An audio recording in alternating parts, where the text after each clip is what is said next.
আগামী ত্রয়োদশ জাতীয় সংসদ নির্বাচনে ঢাকা-৮ আসনের প্রার্থী ইনকিলাব মঞ্চের মুখপাত্র শরীফ ওসমান হাদীকে গুলি করেছে দুর্বৃত্তরা।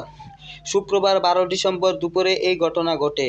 শরীফ ওসমান হাদীকে দেখতে হাসপাতালে ছুটে যান বাংলাদেশ জামায়াতে ইসলামীর আমির ডাক্তার শফিকুর রহমান। একই সঙ্গে তার দ্রুত সুস্থতার জন্য দেশবাসীর কাছে দোয়া চেয়েছেন তিনি। শুক্রবার বিকেল 4:15টার দিকে তিনি হাসপাতালে যান। এ সময় হাদীর খোঁজ খবর নেন।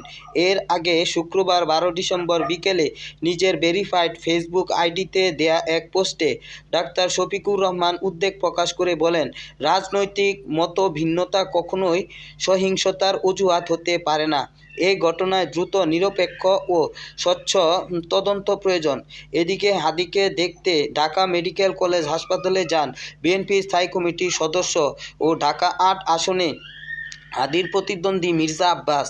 শুক্রবার ১২ ডিসেম্বর বিকেল ৪টার দিকে তিনি হাসপাতালের জরুরি বিভাগের গেট দিয়ে প্রবেশ করেন।